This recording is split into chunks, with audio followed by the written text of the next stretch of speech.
Hi everybody, good afternoon. Hope you're well. Let me just pause this in the background.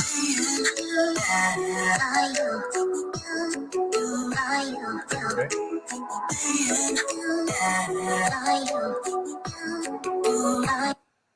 Right. Hi everybody, good afternoon. It's Ademola Adeyeba. I'm the founder of 1000 Black Boys. Thank you for joining us. For those of you that knew this was on and you registered and you're here, you know exactly what's going to happen. So thank you. If you're somebody who's just clicked on and you're thinking, what's all this then? It's okay. Give me about 7 minutes of your time and all will become clear. And if you stay with us for another hour, couple of hours till we finish around about 5:15 and 5:30, we promise you'll be thoroughly inspired and empowered for the new year ahead. So I'm going to share my screen with you. If you see me looking over to this side, it's not because I'm doing something weird, because I'm ignoring you. It's because I've got two screens. How cool. So on this side is my screen that I'll be sharing with you very, very shortly. So that's why I'm looking over to this side of my screen. I'm going to give you a very quick introduction and then going to bring on an amazing young man that's doing incredible things. We met at an event August at City Hall in London, and it was very bold, introduced himself, told me what he was doing. I thought, I love what you're doing. I would love to introduce you to lots of people so that more people can see who you are, what you do, and support the vision that you have. So he'll be joining us very, very shortly. But before we do that, Ademola, that's me. I will share my screen with you. So here we go. It's technology, isn't it? I think I'm kind of good at technology. I think. But let's have a look. Here it comes. Hey, there we go. Amazing. So yeah, so it's 1000 Black Boys, January 2020. Our theme for the January event is Let's Go. So we do inspiration and empowerment events every couple of months. Only difference was we actually did one last month in December to close off 2021, and this is our first one for 2022. So I'm going to go through these slides with you to explain who we are, what we do, and why we do it. And I really hope that I can leave you with inspiration and leave you with a sense of, right, it's a new year, so let's go. And I'm also going to share our vision with you at 1000 Black Boys. Why do we carry that name? What do we mean? And I would just encourage you and ask you to listen to me newly, without any interpretation, and just be with me in the conversation and get what I'm saying. I promise that it will make an absolute difference. So, my screen, let's have a look. So as I said, my name is Ademola Adeyeba. I'm the founder of 1000 Black Boys. So the first name, if you want to pronounce it, is 4 syllables. It's Ademola. It's a nice and simple Yoruba name from Nigeria. And as always, for those of you that are online with me, that are joining us today, thank you for being here and well done for being here. It's a Saturday afternoon, 3:30 p.m., and you're here for some inspiration. Check you out. You are that kind of person. So well done for being here. This is our 10th online event and our 12th in total.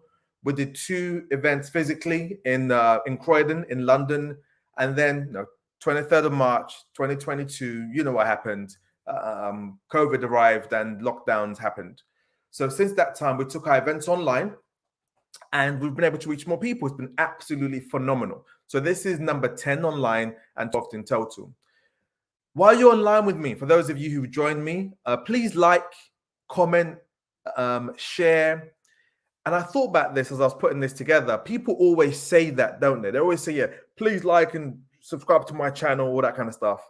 But here's the reason why that's important. When you like, comment, it reaches more people.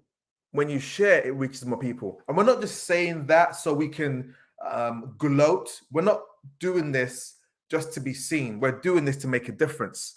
So if you love making a difference and you share our vision for making a difference, please like and share this and comment on this. So that's the why. So 1000 Black Boys, who are we? We are entrepreneurs, business owners, professionals, coaches, mentors, parents, sons, daughters, brothers, sisters. We're just like you, and we're completely committed to making an absolute difference.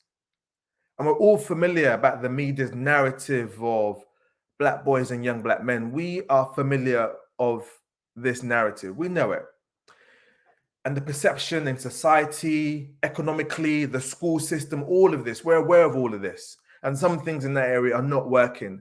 And our commitment is really about making a difference in that area. We're absolutely about, we see what's taking place, we see how things are being reported, and we completely want to make a difference and also bring you young Black boys, young Black men, and people that are committed to making a difference to them. We want to bring them to you so you can see that, oh, it's not what I've been told. It's different. Yeah, so that's why we're here. And to start this off, so some things aren't working. So I live in London. Most of our team are based in London. And what I'm going to say isn't just exclusive to London, but I'm just sharing this to share our vision with you and why we exist and why we do what we do.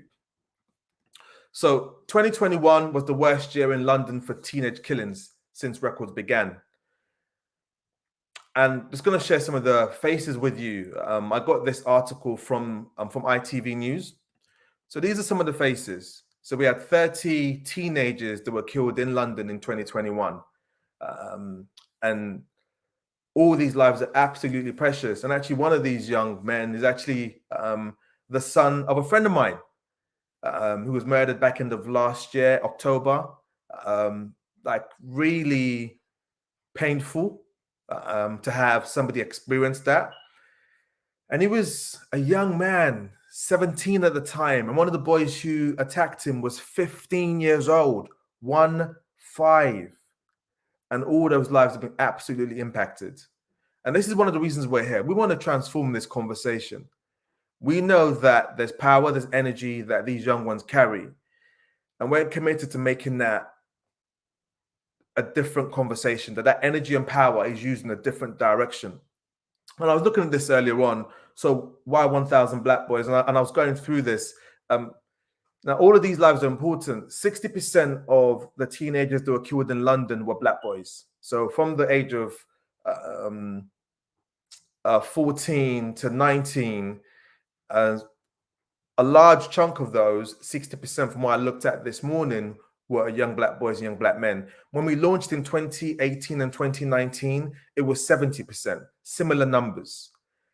Now, here's the thing. If you're thinking, oh, it's just a London problem, that's London's problem. The thing is, this is spreading. It's spreading. And if you're thinking, oh, it's just Black boys that are doing it, it's not. This is spreading.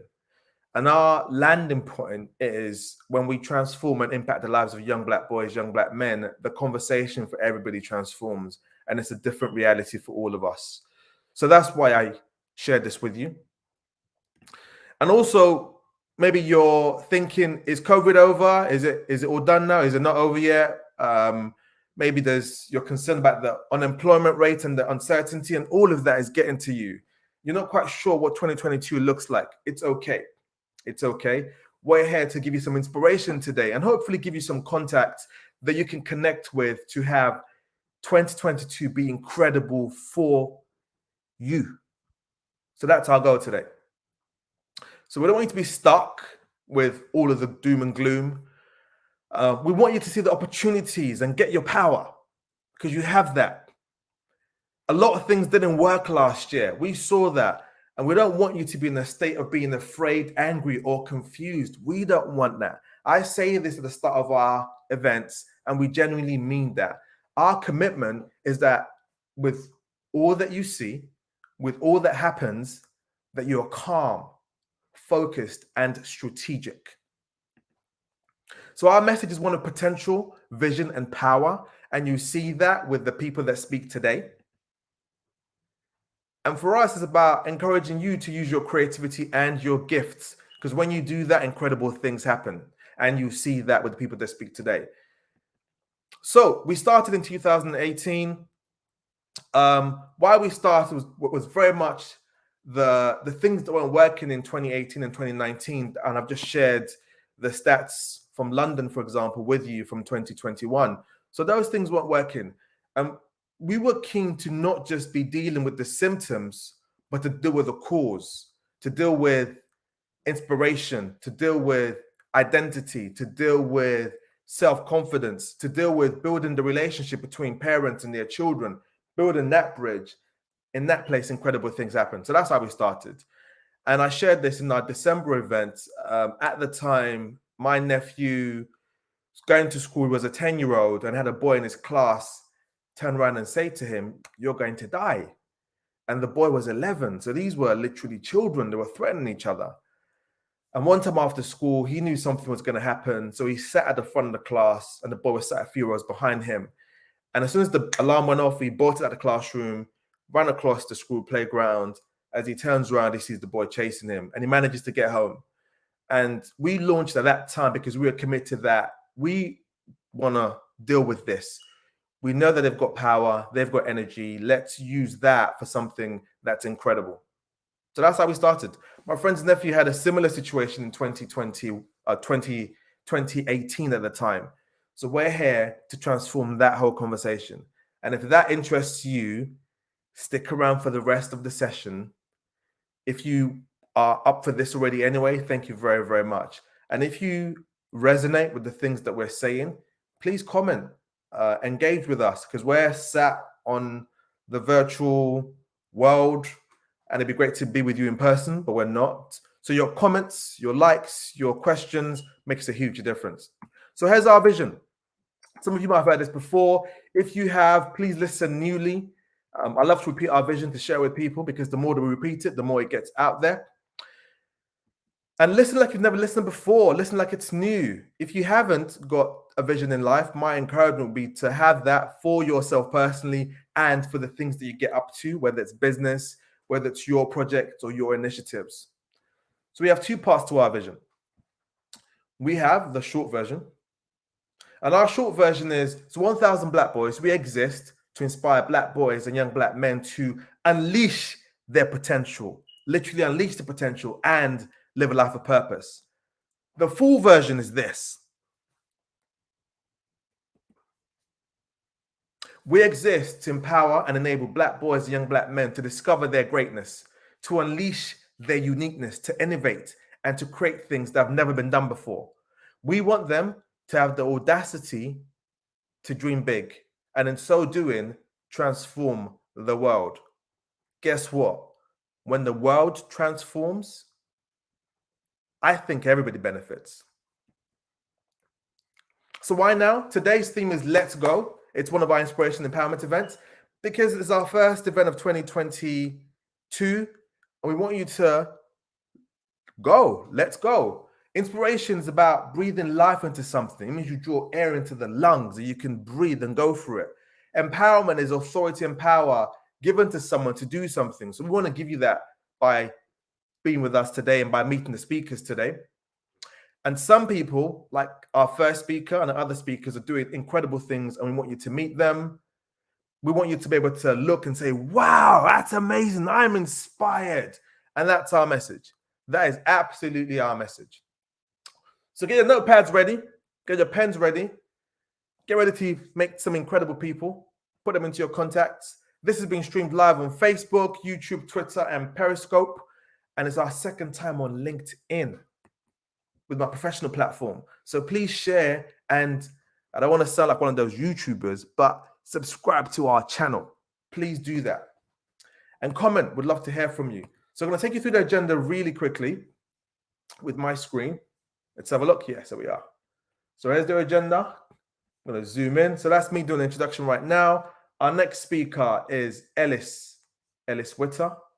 Is an actor, writer, model, and an incredible creative. He's going to just share his journey with us. He's got a production company that he started, that he co-founded, and just feel his energy. He's up to some really impressive things. After Ellis, we're going to have Ade Solarin speak. He's doing some incredible work inside the police. So he'll be on after Ellis and just talking with us about the power of self-belief and inspiration, how he uses it with the things that he does. And then after, let's go back. It's not Google. Thank you very much. And then after that, we've got our wisdom panel. So let me zoom in. So our wisdom panel, these are our last speakers. They're going to go live at 4:35. So I've got Zara, who's the founder of Love Literacy, and she'll share her vision with you and why she does the things that she does. And also Richard Butler, incredible person in terms of marketing. He's got an incredible newsletter called Black Business Fundamentals. And I would love for you to meet these amazing people. So on that note, we're going to go and meet the speakers very shortly. If you just join me, I'm looking to my right-hand side because I've got two screens, and this screen is where the slides are at. So here's a quote for you from Dale Carnegie before we start. So Dale Carnegie is an author, writer, and a lecturer. Some would say he's one of the fathers of self-development and self-improvement. Here's what he said. Most of the important things in the world have been accomplished by people who have kept on trying when there seemed to be no hope at all. So wherever it is you're up to, however 2021 went, it's not time to give up. Let's go. And on that note, let me introduce you to Ellis. How are you doing, sir? How are you doing? I'm good, thank you. How are you? I'm doing brilliant. Thank you very much. Thank you for being on. Thank you for being on. Like I just shared at the start. So we met August last year, City Hall. It was an event by an organization that I'm also involved with called Black Men for Change. Mm-hmm. And you came over and you introduced yourself and told what you're doing. I thought, right, sounds interesting. I want to give you a platform to share what you're doing and to just talk to people, just to talk about what you do, why you do it. But before we do that, Ellis, give us a quick introduction. So who are you? What do you do? And why do you do it? Awesome. So my name is Ellis Witter. I am 21 now. It was my birthday a few days ago, so I'm 21 now. I'm an actor. Thank you. Thank you so much. I'm an actor. I'm a script writer. I'm a model. I'm a creative. I'm an entrepreneur. I'm a playwright. I go by a lot of titles right now. But yeah, I am very sort of fielded within the creativity and media field. Amazing. And Ellis, so you're 21 now. Yeah. Tell us about how you started. So you've also got a company called, pardon my pronunciation, Lacine Production? Yeah, you got it right. Yeah, Lacine Productions. Yeah, that's my production company. Yeah, tell us about that. Tell us about how you got started and also why you got started. Yeah, right. So Lacine Productions, that sort of business adventure started when it started in 2019. How old are you then? I was 19. I was 19 at the time. And it started when myself and my mother, we are co-writing this show, this comedy show, which I told you about as well. And off the back of that, you know, we were trying to just sort of build up interest, build up sort of contacts, connections, sort of, you know what I mean? Just really expand the show to just our audience and our target market audience. And, you know, we were advised to start a production company. And at first we were like, production company like us? Are you sure about that? Like, that is a huge deal. Like, that is something where, you know, you see these actors, these have reached these massive stage and they start production companies, or, you know, and it's for us is like, why would we do that? But we sort of learned about, you know, the importance of ownership and the importance of, you know, the rights and having sort of like the legal side protected, and, you know, having sort of a foundation to just build upon whatever you want to build. And although it was scary, although it was very daunting, we went and did it. You know, we went and registered our own company. It's all professionally done. We have our logo, we have our YouTube channels, we have the TikTok, we have everything, and it's very humbling to look at and think to myself, wow, like, I'm really in charge of this. Like, this is our baby. And, you know, off the back of that, we'll just keep building this foundation. We keep building this building, and just see what we can come up with. Just really just create and just admire our work, if that makes sense, if you get what I'm saying. No, absolutely, absolutely. So let me ask you this: there's a lot of things you mentioned there. Starting the production company, I can hear there was a sense of fear about it initially. There Yeah. was a sense of what, me? Yeah. Really? Yeah. How did you deal with that? um you know, Adi, my whole life I've sort of just done things where I've been absolutely terrified of. um and I say this in a good way, because although you have that sense of fear, that sense of doubt, that sense of, I don't know if I can do this, you know, my sort of life, well, the way my life is sort of ended up right now, is that everything that I've sort of feared or had that, oh, I don't know if I would or could or whatever, I've tackled it head on, head, Amazing. literally. And you know, it's gotten to a point where you build up this sort of resilience, this toughness to you're no longer scared of it. At Mhm. first it's like a, oh man, I don't know. Now it's like, let's do it. I'll take it on. And there's times where I've done it and I've failed and I've picked myself up and I've dusted myself and I've gone at it again. And my thing is, I'm a very determined person. I'm a very motivational person. I like to think positively. And I think to myself, if this sort of line of attack doesn't work, how else am I gonna attack this? You know, if I can't get in through the front door, how else am I gonna get into this building? You know? Um, so yeah, it's a very daunting task, but at the same time, it's just something where we just went and did it. You know, you just have to take that leap of faith sometimes. So let me ask you about this. So the things you're saying, great stuff. I can hear that there was a challenge, and you are the kind of person where you see the fear and you go for it anyway, which is a brilliant mindset to have. And it's Thank you. what came across to me when you approached me at the meeting at City Hall last Yeah. year. What's happened in your upbringing that allows you to do that? I'm kind of leading the Oh, conversation somewhere. that's a good question. That's a very good question. Yeah, so I want to find out about that because I want other people that are listening that are your age or Yeah. younger than you who are dealing with all kinds of things to learn from your experience. So what's happened in your upbringing where you see a challenge, you see Mhm. fear, and you Mhm. say, let's go? Yes, that's a great question, by the way. So my upbringing, I was in secondary school. We all had our sort of like problems and issues in secondary school and whatever. I wasn't What a age were bad you? kid. Secondary school? Uh, I think my journey started when I was like 15-ish, Sure. 16. So basically, to cut a long story short, secondary school wasn't the greatest for me in terms of academically wise.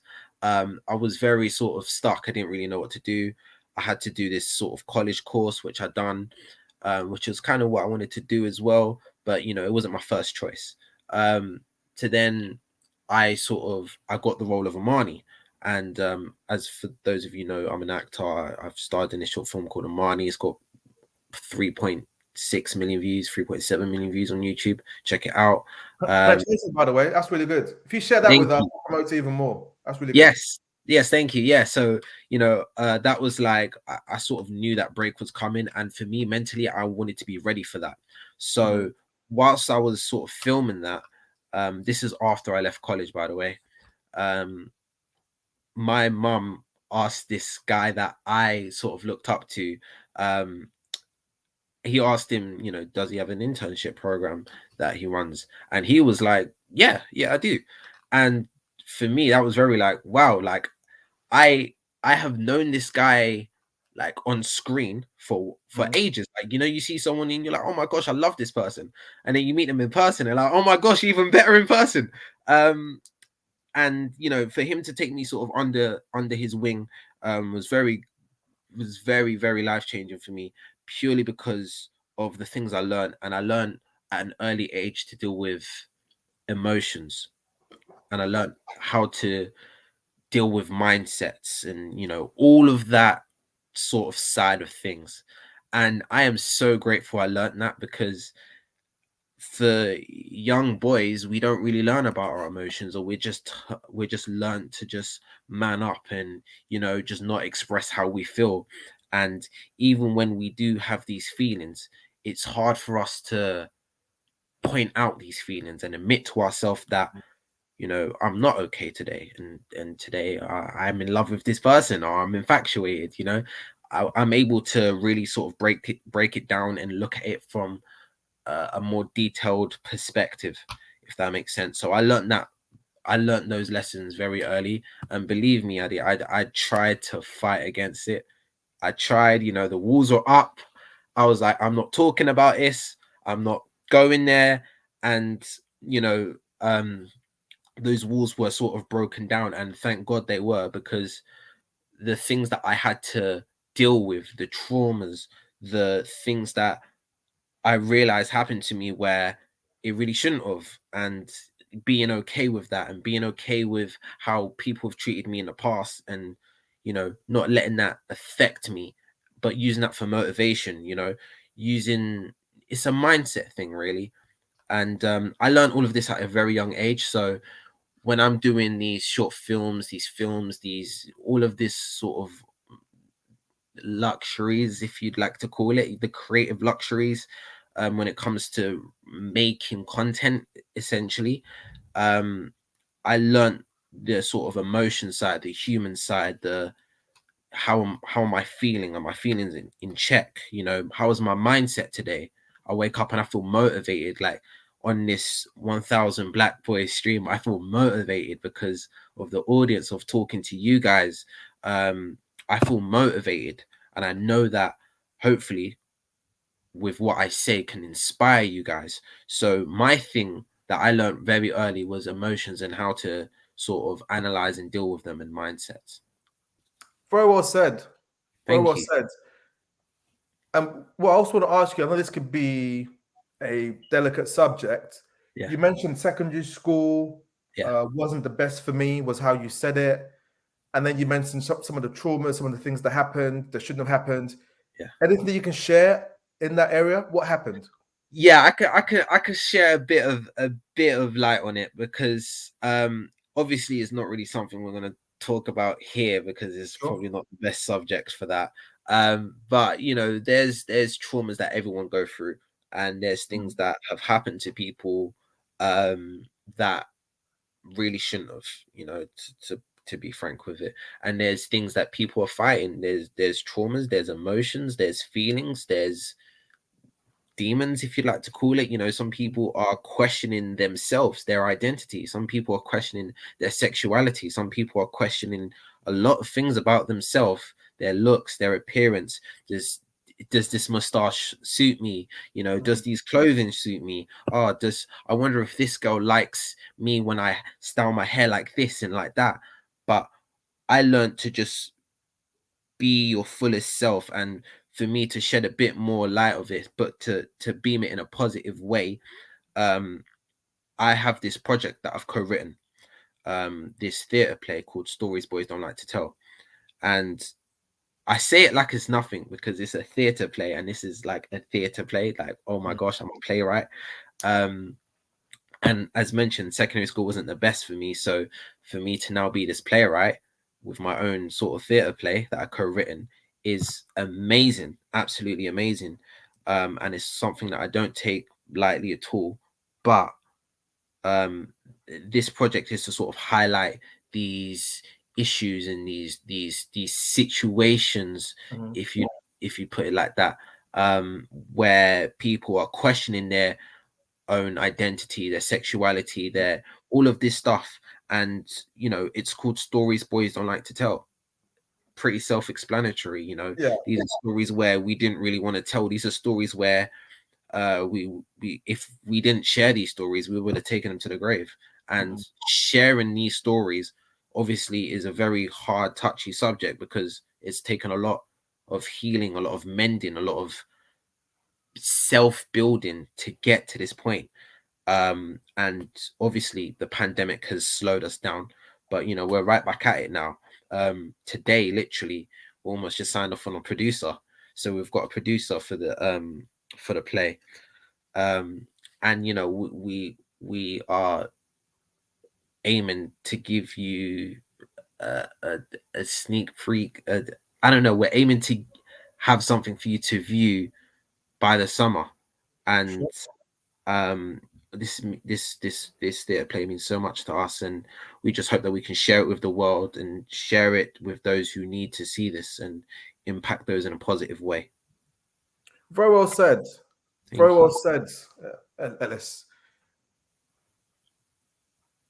There's there's a lot of there's young people your age who make different decisions. I just shared about Mhm, teenage murders in London mhm. last year being the highest on record. Do you think that some of the things that we see is because traumas haven't been dealt with in the past? Of course, of course. I mean, everyone has their own different mindsets, their own different thoughts and feelings. You know, the way of dealing with situations that happen. You know, some people rise up to pressure, some people can't handle it, and I think it's so unfortunate that a lot of young people's lives have been lost purely because of a misunderstanding, purely because they're fighting over a girl, or do you know what I mean? Something, petty squabbles, right? And I feel like if we can show these young people that you you know, the road, the trap life, the whatever you want to call it, is not the only way. It's not even the way, because you know, people glamorize it, but you ain't making much money out of it. I think you can make more of a much more money having your own business, having your own successful business. The cash flow in that can greatly outweigh the that life, the fraudster life, if even if you will. And I think it's down to mindsets. It's down to who we look up to. I think it's down to those sort of conversations we're having or not having, really. Conversations where you know, if someone could have told me this when I was 10 years old, then maybe I wouldn't. See, it's having those conversations and letting people know that, you know, despite whatever might be happening in your life, you know, you can always change it around. You can always become a better person, a positive person. You can change your mindset, you can change your attitude, your behaviors. There's so much you can do, and I just want to install a positive mindset into younger people. Perfectly well said. And on that note, what advice would you give to a young person that's watching this with us right now? Maybe they watch the recording. If you were to say, I'll give you these one, two, three things, what would those three things be, Ellis? Oof, okay. If I was to talk to a young person and I tell him three things, number one, I would say be your true, authentic self, your best self. Be you, okay? You are you. You can't be anybody else. I would say be you, okay? If you want to rock your hair a certain way, then go for it. You know, be whatever makes you happy. Number two, I would say be in touch with your emotions. You know, learn about your emotions, your mindset. Learn about, you know, how to sort of effectively think when situations arise, when, you know, others are struggling. You know, how to be in touch, in tune with yourself, and be like, today I'm feeling good, today I'm feeling sad, and learn how to navigate your feelings in regards of, how do I feel better now? How do I make myself feel better? If you wake up and you're sad and you're crying, how do you make yourself feel better now? Because you don't want to be in that state like all day or the rest of your life. And number three, this is one of the most important things: don't give up on your dreams. Don't do it. Despite what whoever may say in your friend group, or you're looking for approval of certain people, that doesn't matter. Don't give up on your dreams. If you want to be an astronaut, go be an astronaut. Go chase that dream, hunt it relentlessly. Go be an actor. Go be a motivational speaker. Go be a gardener. Go be a teacher. Be whatever you want to be. This is your life. Okay? This is your life. You're put onto this world. You have a brain. You know what you want to be. I think you know what you want to be. And if you don't know what you want to be, go try things. We have the whole earth to explore. If you can't find something that you like in this country, take a holiday, maybe, go find something that inspires you. Go look at someone positive and be like, that person is so cool. I want to be like that person. I can do that. Get so inspired by something that you hunt it down relentlessly. Please don't give up on your dreams. That would be my third thing. Amazing. Very, very well said. And I think it's also important to highlight what you said earlier about having mentorship, by having this person that was able to support you when you wanted to find out about the production and that. Would be my fourth. That would be my fourth. Yeah. Go find a mentor. Go find someone who can inspire you, who can help navigate you to where you want to be. I originally, when I was young, when I was 16, 17, I said I just knew I wanted to become an actor. Don't know how I was going to get there. I just wanted to be an actor. And I've achieved that to an extent. But with the internship program that I was on, with the things that I've been taught and learning, and things I've gone through, I am so much more than just an actor. So much more. You can see it. I'm an entrepreneur. I'm a script writer. I have so many titles now. And I don't say this to brag or come across a certain way, but I say it in a way to inspire others. There's so much more than being one thing. Go find things that you love. Go find a mentor. Amazing. We could even talk about this some more.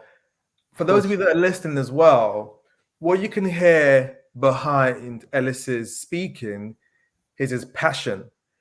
You can hear that he genuinely wakes up and he loves the life that he lives. That purpose. So he's living in line with his purpose. From when he was young, he said, I want to be an actor. I don't know how I'm going to get there, but this is what I want. Yeah. Hold on to that. When you hold on to that and you take on his tips, be your authentic self, learn about emotions and mindset, don't give up on your dreams, and finding a mentor. Those are the 4 steps that will take you to having your version of what Ellis has got. And sorry, just to sort of follow up and conclude that, so right, because purely like right now I just got a text on my phone and it's from a group chat that I'm in, and it's about a magazine that I've done that's officially been released. Well done. I'm a front cover of a magazine. Amazing. So here's what I'd like you to do. Share that with us. We'll put that onto our platforms. And what I also want to ask you is, for those that are listening, that are looking at you and thinking, right, I love what he's doing, I want to support. How can people support you? Wow, that's such a great question. First of all, thank you for listening to me or whatever for this long. If you want to support me, please do follow me on Instagram. My Instagram handle is King Ellis W. So KINGELLIS, just like my name here. Yep, and W. See right there, lovely. As well, just keep up to date. That's sort of like the best way you can reach me. I have a Twitter if you want to follow that. It's literally just my name, Ellis Witter. And just keep an eye out for the projects. We'll have a lot of things coming on soon. So honestly, just keep an eye out. And I just, if you ever see me in person, don't be afraid to say hi and have a conversation with me. We're all human, so but just support me, just give us a follow. I'd really much appreciate that. Brilliant. Ellis Witter, great to have you on. Thank you for your words of wisdom from a 21-year-old. recently turned 21. If you found that, for those of you that are watching live with us right now, watching the replay, if you found that useful, please let us know in the comments. If you have questions, maybe ask the questions and I can try to deal with them later on. And on your, actually, no, I'll do that afterwards. But yeah, Ellis, really great to have you on. Thank you very much for who you are. Thank you for going for it. And thank you for being an inspiration. You keep going. And thank you for creating platforms such as this. You know, this is things that young people need. So I just advise people just to really get engaged with this and, you know, follow up on these opportunities. Thank you. Amazing, amazing, amazing. Thank you very much, Ellis. Enjoy your All the Saturday. best. Brilliant, brilliant, brilliant, brilliant. Wise words from a young man. I think I had Society of Sales, Innovation Sales Cooperative. Real talk, young man. Absolutely, absolutely that. So, timeless wisdom from a young person. We're showing you that they're out there. It's possible. You might not hear from them or about them on your television screens, but they're absolutely there. And what we want to do is have more young people get what he's got and do the things that they love to do and be purposeful in life. When that happens, incredible things completely take place. So I'm going to bring along another speaker very, very shortly. His name is Ade. Don't confuse it with Ademola. There's lots of us Ades around the place, right? So I'm Ademola.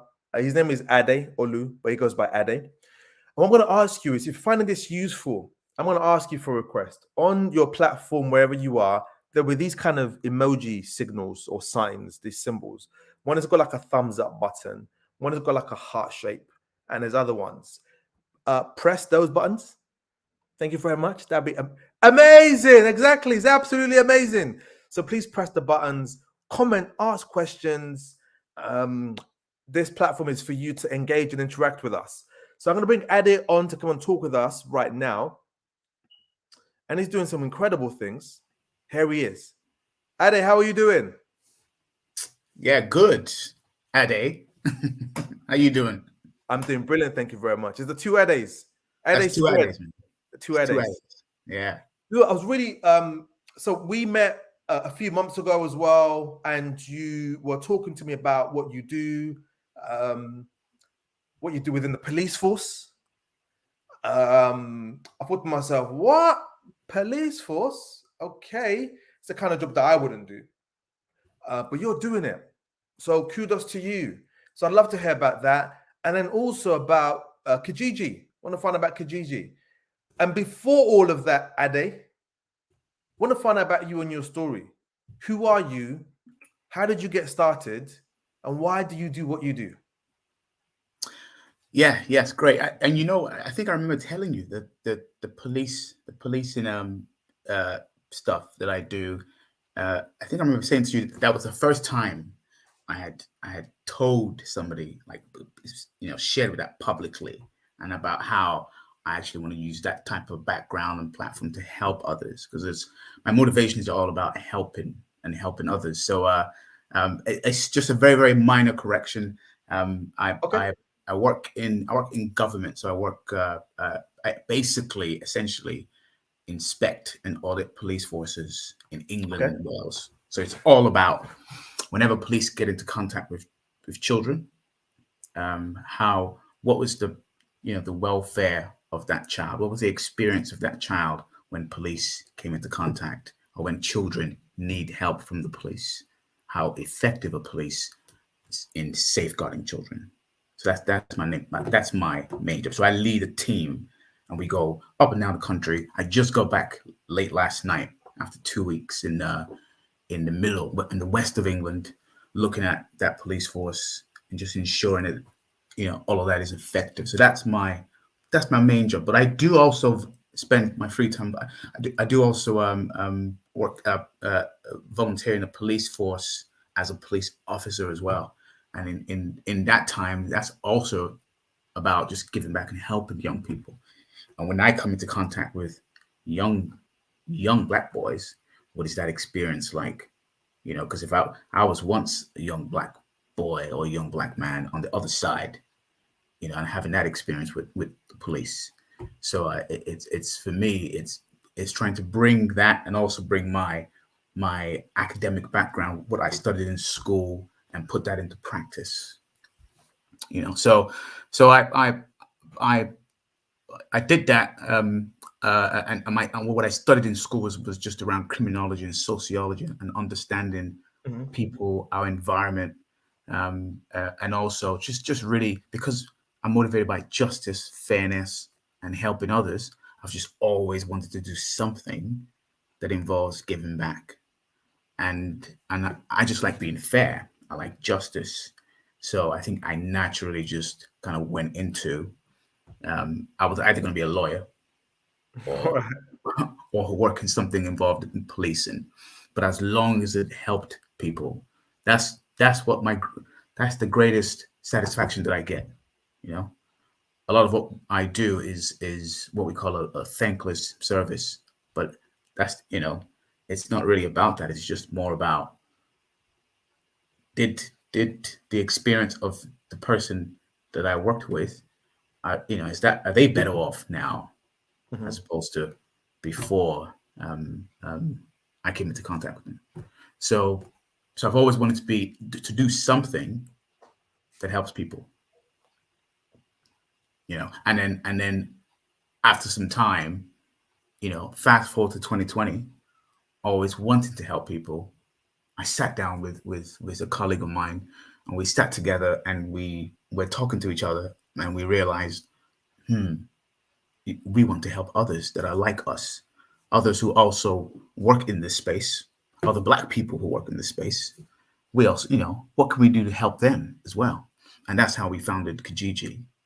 And Kijiji is all about, equity and fairness. It's all about helping Black people who work in safeguarding, Black people who safeguard children, helping them to thrive. And since 2020, we've been together. We've been putting all of our efforts to do that and to help more Black people, Black safeguarding professionals in that space. Amazing stuff. Amazing. I'm just checking. I think your team are online. I've got 19 0075. We are live. Is that from your team? We're live.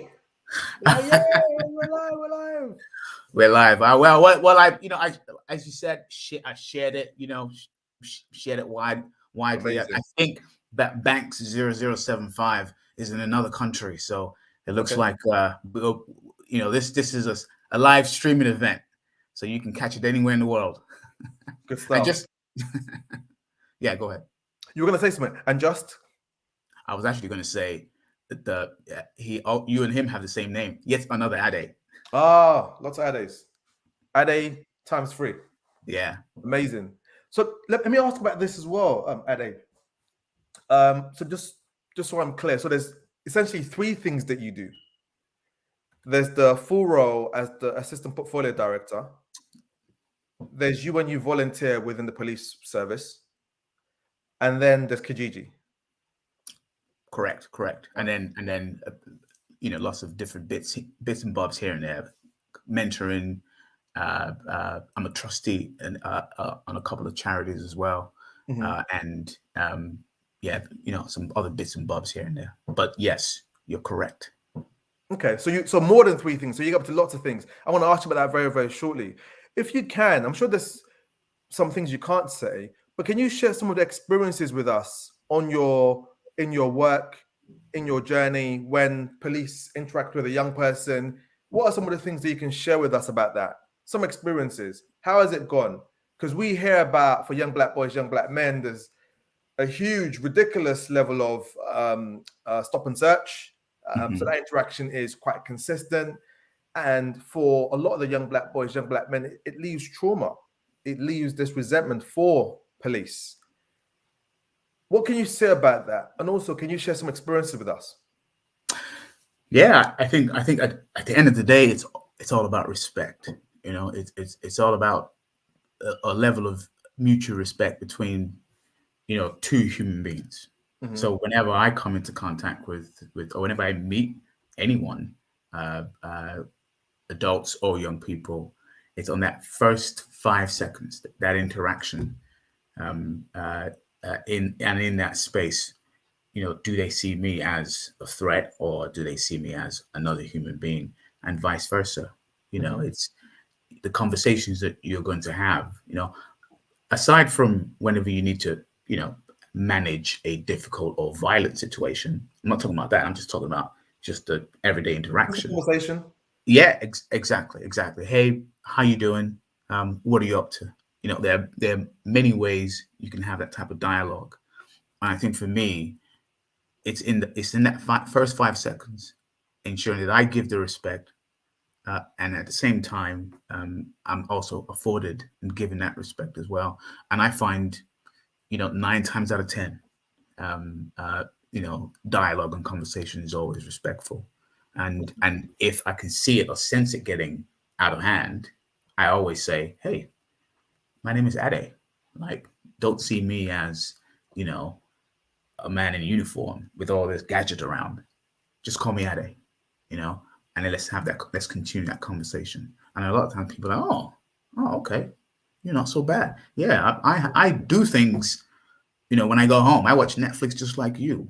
I like to enjoy nice food just like you. So let's just have a respectful dialogue first of all.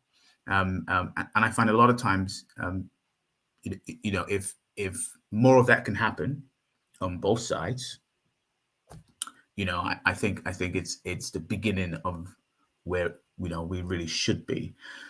Don't get me wrong. I acknowledge that that doesn't always happen, and it really doesn't. And I think that there are a number of factors that lead into that. But one of the reasons that I wanted to, especially be in uniform, is because of that interaction and be able Sure. to, just one conversation at a time, as you would know that, understand. So you sounds like you want to bring transformation one conversation at a time. So essentially, I hear that you've got a passion for making a difference, and you want to get right in there. You want to get stuck in, basically. That's what I'm hearing. You want to be where the action's at. Absolutely. My day job, right, is about making a difference on a national scale, right? So you're talking about all the police forces in England and Wales, and it's about making a difference in terms of keeping children safe on a national scale. And that's, fine, that's great. But at the same time, there is also making a difference one conversation at a time on the streets Sure. of London. And yes, it might be minuscule, but actually, it feels a lot, very meaningful when you can try anyway, and have that and make that difference. It's like anything. It's a passion, and for the young people watching, it's whatever your passion is. Just make sure you have that self-belief. Make sure that you, that it comes from within. So my passion is by helping people. So I want to do things that involves helping others. And it just so happens that because I like equity and justice and fairness, it's landed me into roles that involves those sorts of things, one of which is policing. But, if you're a young person and you like music, you like sport, or you like, instruments, then, start from within and start with that self-belief. And then after that, try and have other people with you in terms of whether, or, family members, peers, mentors, coaches. Ellis, I was listening to Ellis earlier, and I was like, wow, that's self-belief right there. He had it. He talked about just taking that plunge. That's the kind of mindset that he has, and we all will have different types of mindset. But no doubt, what I was hearing from Ellis is he had that self-belief from very young age. So that's a lot of that is centered around what drives me, whether it's on an individual basis or trying to achieve on a larger national basis. Brilliant. And I'll definitely go into that because I know when we spoke, a key thing for you was self-belief and inspiration. You mentioned it a few times in our discussion. I'd like to go into that and leave people with an access to that for themselves in their lives. So for the young boys that are watching, for the parents, for those who support them, and for anybody who wants access to self-belief and inspiration. So I'll definitely go into that. But let me ask one last question in relation to your day job and going into police forces. We all have in a way, we all have our perception and paradigm and assumptions about the police. We all do. Yeah. Maybe this question is coming from that. But do you get resistance from some of the things that you suggest sometimes? Because you're a black guy. If you were talking to another young black boy, black person, you can relate to them on that level. You Absolutely. can empathize and you can see similarities with them and you. So sometimes when you're making suggestions to police forces that don't look like you or look like me, do you get resistance? You know, I get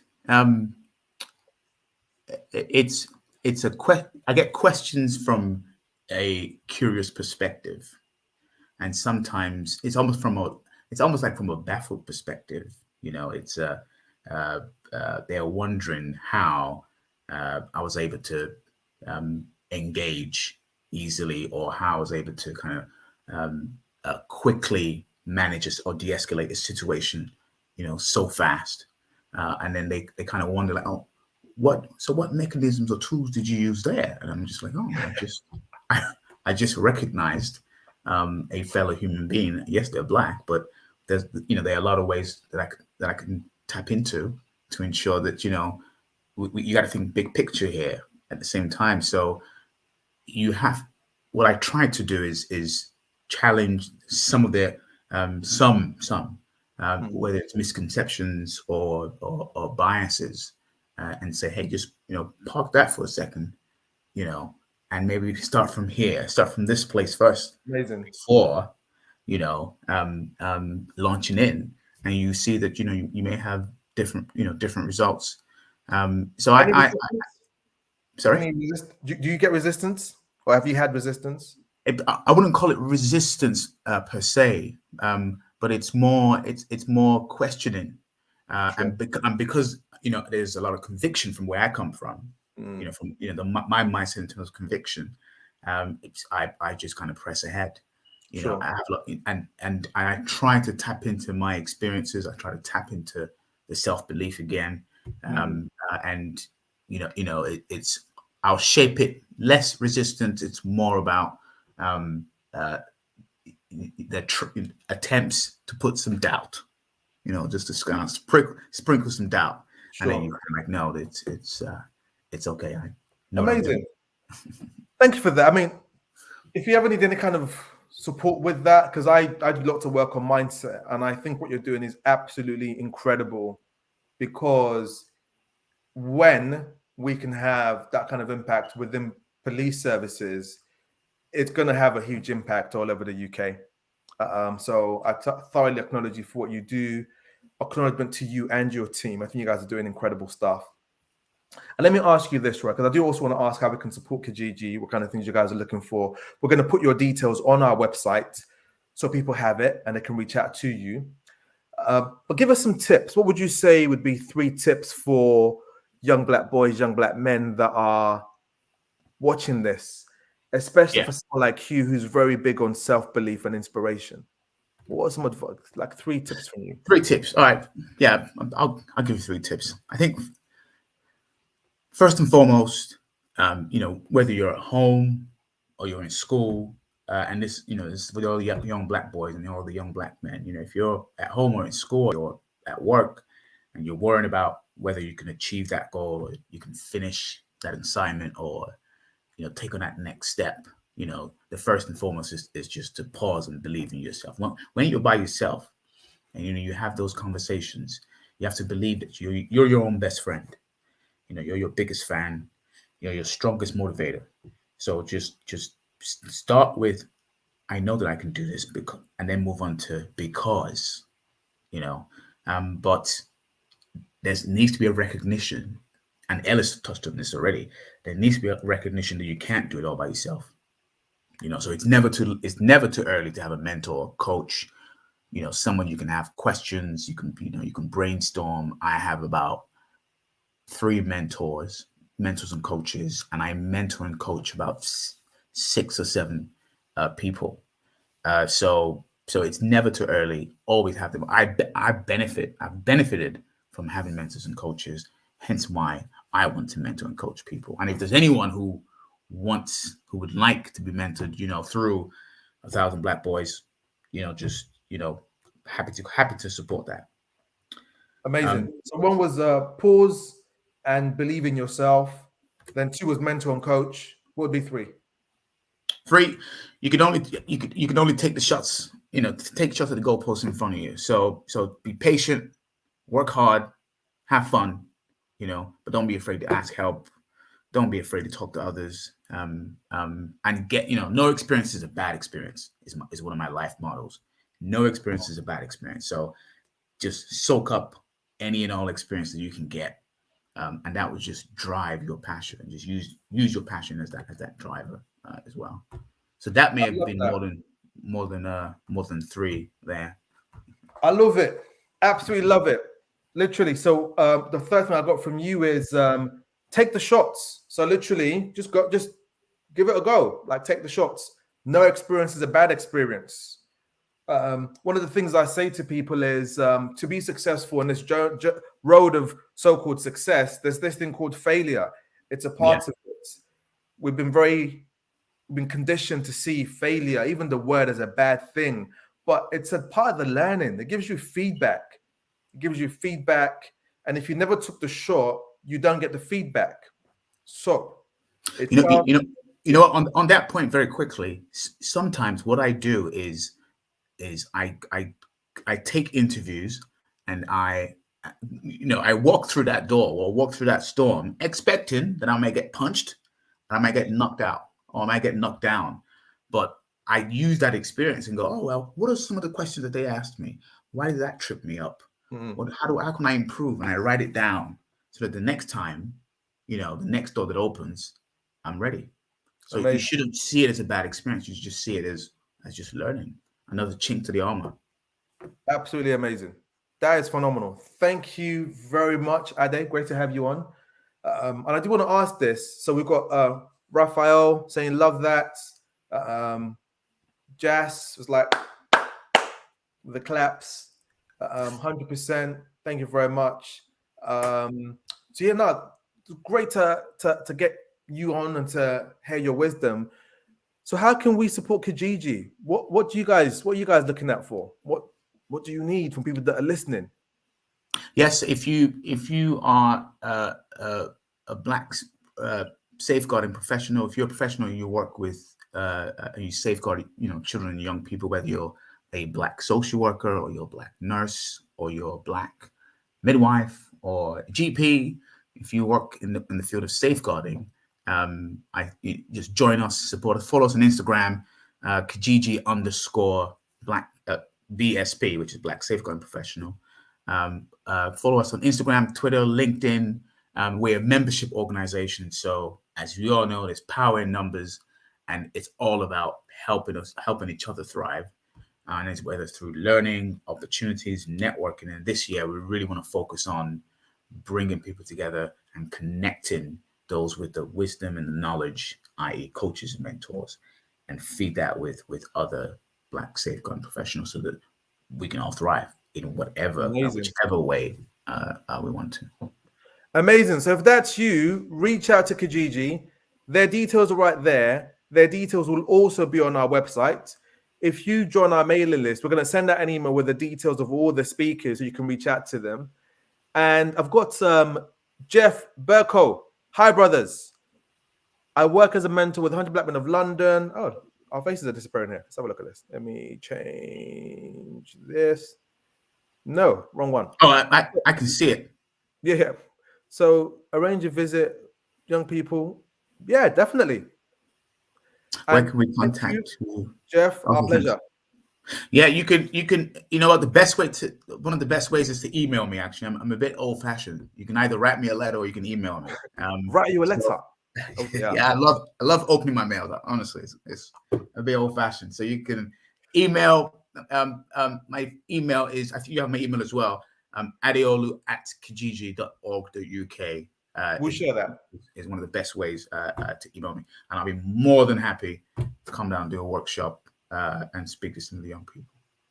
Amazing, amazing, amazing. So we'll post your email out into the chat as well. So Jeff, reach out to Ade and make it work. And thank you for being on, and thank you for your acknowledgement of us doing this. So thank you very much. So great stuff, Ademola. And it was honestly, it was obviously a pleasure meeting you, and being on this, has been great. So thank you so much. My pleasure. And we've also got from Natty B, very wise and inspiring words, Ade. Amazing. What, Ade, thank you very much. Enjoy your Saturday evening. It's a real pleasure to have you on with us. Thank you very much. Yeah, thanks. See you later. Wasn't that inspiring? Look at that. Absolutely inspiring. Nicely done. Jeff has got smiley, happy faces. Amazing. I'm glad that you guys are finding this useful. So thank you all for being on the line. We are about to go to what I call our wisdom panel very, very shortly. And I'm going to be adding them to the session with me. I hope you're getting value. I hope you've got your notepad and pen. This is my notepad and pen. So this is the one from Ellis. This is what Ade has been sharing with us. And we've got two more amazing speakers about to join us very, very shortly. And then we're going to be wrapping up. So I'm going to be bringing along Zara and Richard. Bear with me. Let me move this along. Okay, great. So I'm going to be adding Zara and Richard to the stream with me very, very shortly. Incredibly wise people that are doing really great things. Do you know some people, like, you just talk to them, you just think, actually, more people need to know about you. More people need to know that you absolutely, thoroughly, totally exist. So these are these kind of people. So Richard is here. Richard, how are you doing? Very good, thanks. Very good. Glad to be here. Amazing.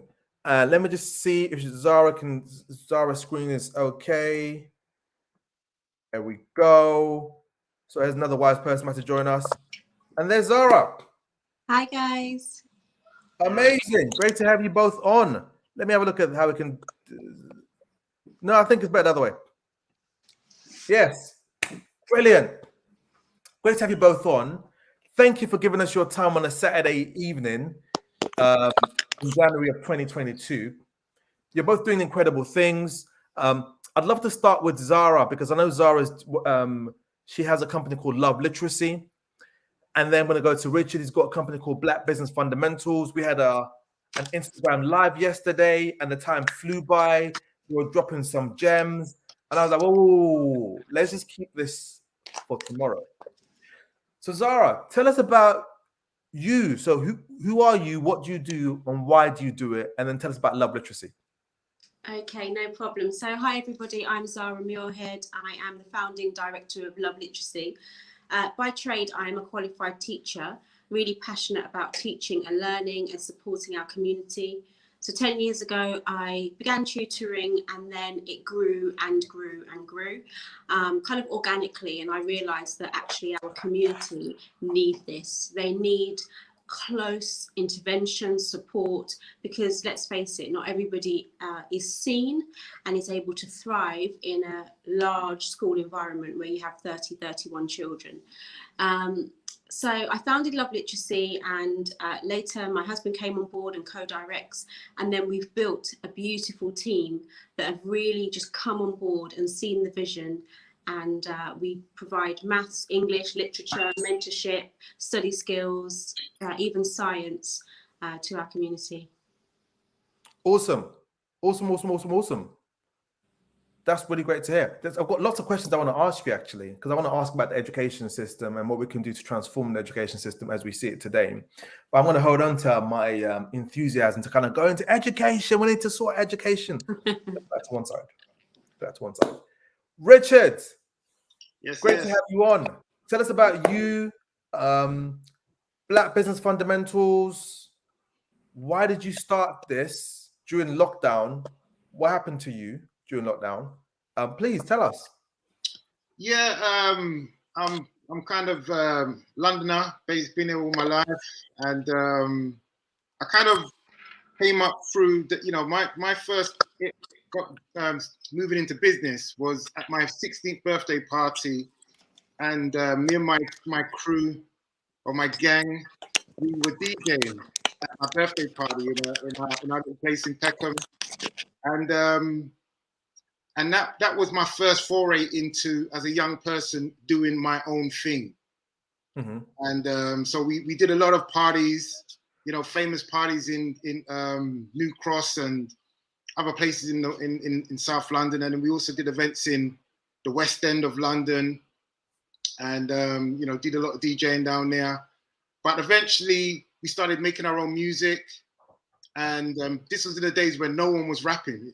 Rap had just come over to the UK back in the 80s. And so we made the music, and then we had to start rapping as well.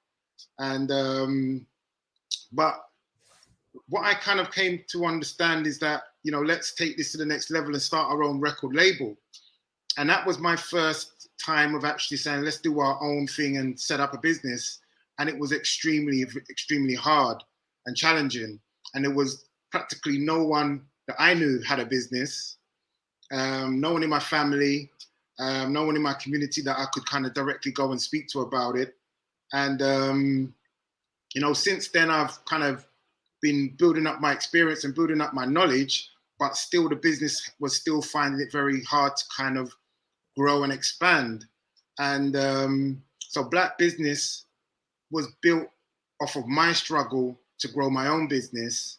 I actually came up with a process to execute on my plans, which I call the BOSS, the Business Operating System.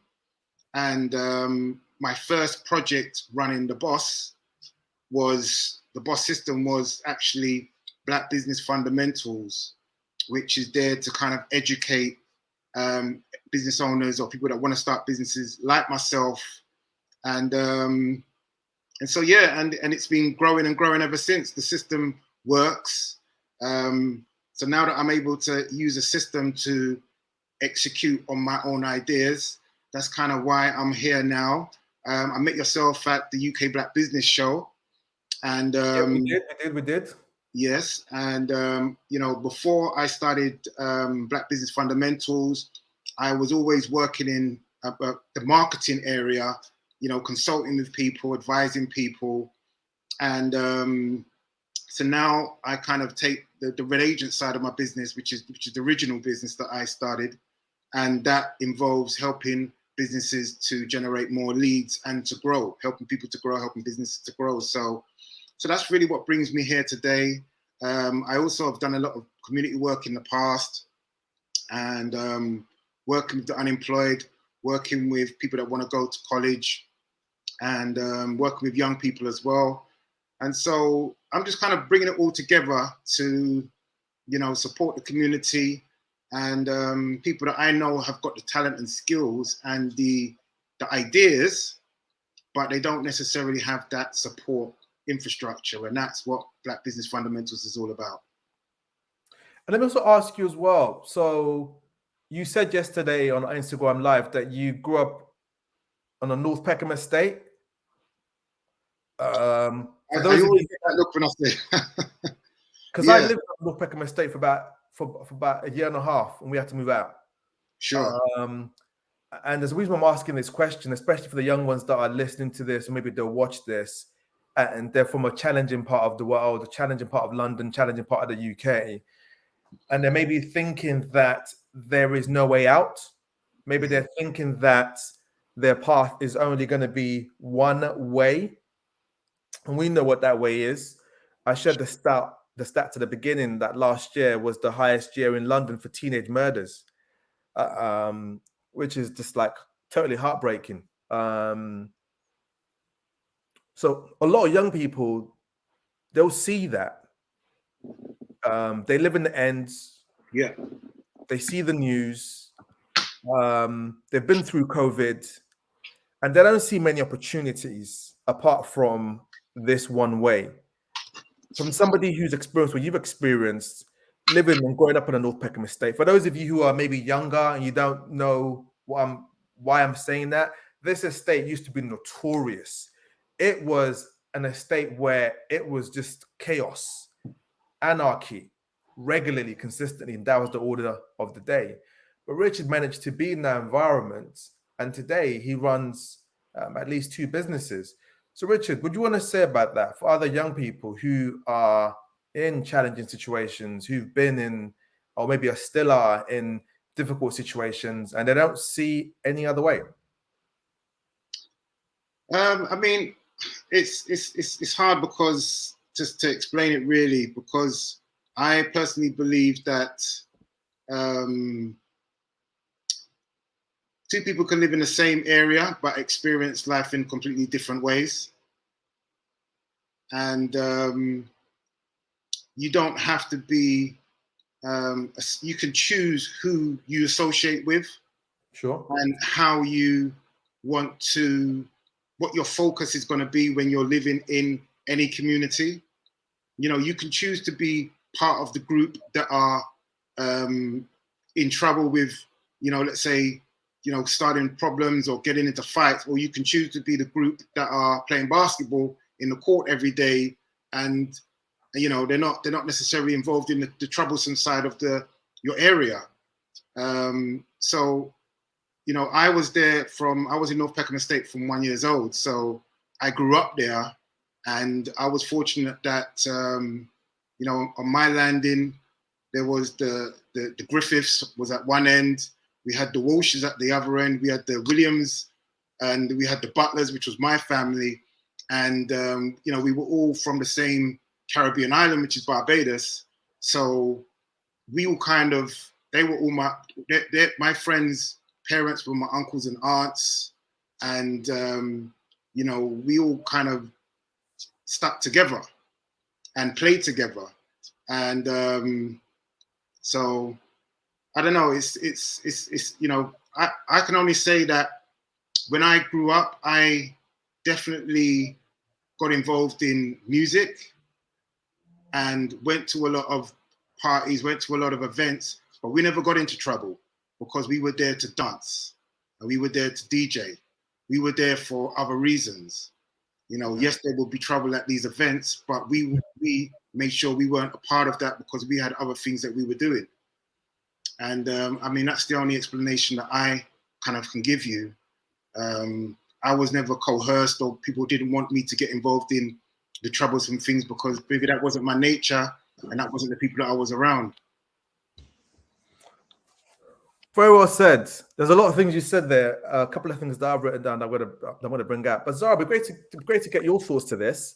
So having a background of how many years as a teacher? So coming up to 15 years. 15 years as a teacher. Well, we should give you some medals and give you some badges for that work, because teachers have a huge impact. I still remember Mrs. Ahmed was my form tutor when I was in secondary school. Till today, I still remember her. She had a huge impact. So thank you for what you've done and for what you do.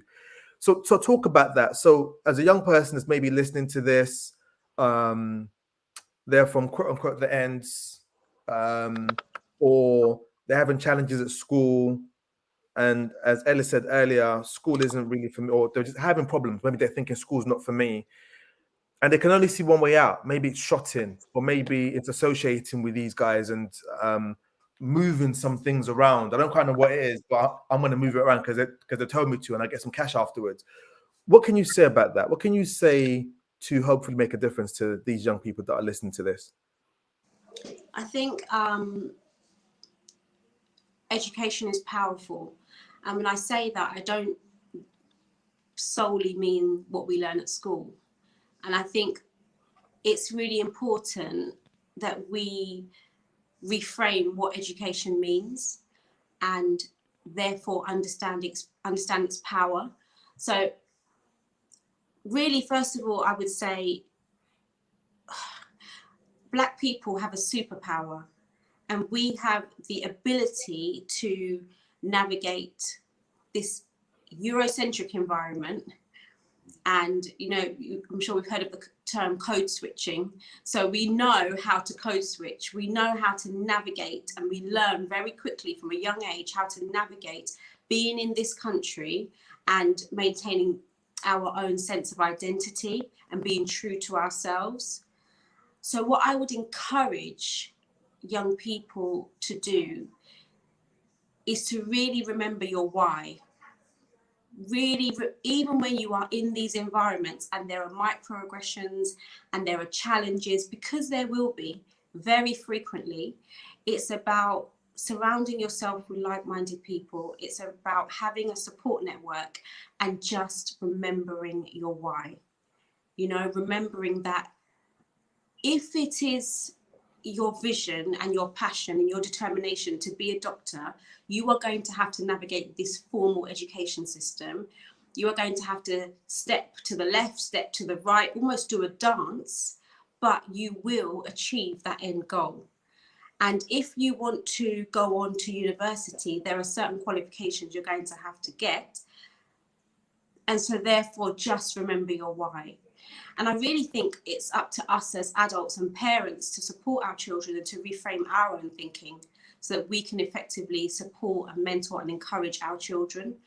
I think we think about the education system so rigidly. I remember my godson was really struggling in school, and I came up with this wild idea that we just focus on 5 GCSEs, and the school were dead set against it, and my family didn't know what to do, and because he's a family member and he's, you know, without a mother that could support him, and his father is deceased. And they took the decision to allow him to do 10 GCSEs. And the couple that was so important, he didn't pass, one being maths. So then he spent years struggling to pass his maths GCSE, and he still has not passed his maths GCSE as an adult.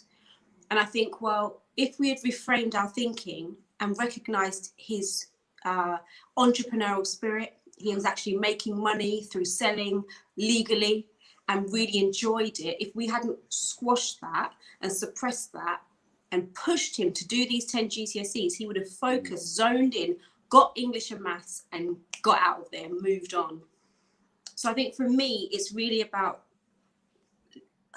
I've got 3 things. Number 1, not relying on the education system. So Not relying on it.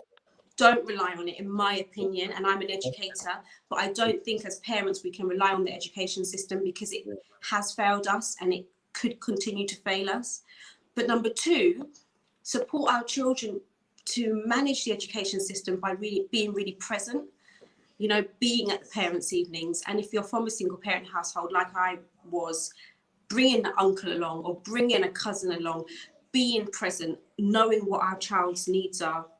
And then thirdly, see your child, look at them, observe them. What are they good at? Where are they thriving? She can sing. He's got this coding ability. She's got this particular unique talent that the school may not see, but if we see it, we can then nurture it. And I think ultimately we have to reframe our own thinking so that we don't pigeonhole our children. Lots of gems there. Lots of gems. It all definitely also ties in with some of the things that have been said earlier on today. So let me really bring them out. I said this yesterday. For those of you that are watching this, the word education. I had to put down my complaint about the system because the complaint doesn't make a difference. The word education is from the Latin word educo, and educo means that you draw out what's within. So what's within gets drawn out. And it's very much in line with what Zara's just spoken about, with what Richard has demonstrated and what Zara's also demonstrated, which is their abilities, their gifts, their talents. They've been able to navigate life and literally bring it out. And that's what education really is designed to do. What the current system does is cram in. So rather than drawing out what's within, it's like you've got to do it like this. This is the only way to do it. And for those of you that work in business, you know that it's not like that. You'll have a plan and a strategy. You'll have a plan and your strategy, and then you change it. Something happens, you take a different route, take a slight detour, and then you come back. You're like, oh, it's really working, and actually, no, it's not working. You take another detour, and then you get to your end goal. That is what I think education needs to be like. Not just a rigid system, but one that actually develops the human potential. Because the word educo is really about that. And I love what Zara said about reframing our thinking. And I'm going to draw an example with Ellis from earlier on, something that he said, which is that his mum encouraged him with acting and with the production company. So gone are the days where your children can only be doctors, lawyers, engineers, pilots, or wherever it is you grew up thinking was the thing. Those days have shifted. The world has transformed. It's a different world. So if you prepare them only for the world that no longer exists, they're going to be in trouble. They're going to be in trouble. And a lot of things won't fit for them. And by not relying on the education system, as Zara said, then puts the responsibility on you as a parent and on us to develop that potential. To look at what is this person good at? See your child. They've got a gift for business. How can you encourage that? They come up with these ideas and they want to create things.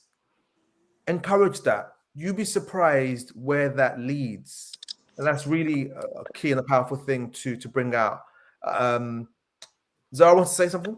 I was just going to say that someone said to me about, I think it was last year, that really we need to understand the generation that we're in. And our parents came over, you know, quote unquote, Windrush generation. And in that era, they took the stable jobs that would give them a pension, that would give them stability. And it allowed, it's now kind of given us a foundation that we can then build upon. So we honor our previous generations who did that. And now in turn, we get to flourish in ways that perhaps they couldn't, because the microaggressions, because the racism they experienced was so much more profound, perhaps, than it is for us now. Very, very well said. Very, very well said. So they came along and they had a certain type of game to play. They played that game, and now the rules are different. So now we're playing a different game. And then the rules for those after us is also different because they'll be playing a different game. So let's prepare them for the game that they're playing, not the game that we played. Which I think is very, very powerful thing to be cognizant of. There's many more things I can say about that, because I remember when I first launched the coaching company and we were launching 1,000 Black Boys, I said to a friend of mine who was a head of year at our school in East London, and I asked him, look, listen, give me the session with the Black boys that the teachers are struggling with, the ones that are the quote unquote hard to reach. I said, I want to do a session with, they're the ones I want. They're the ones that I absolutely want to do a session with. And I did a session with them that I do with people in business that I did when I was training the different sales teams that I've trained. And these hard to reach boys, they got it quicker than anybody I've worked with in business. And one boy in particular got all components like 1, 2, 3. And I was just there thinking, what? I've had a transformation. You're not hard to reach.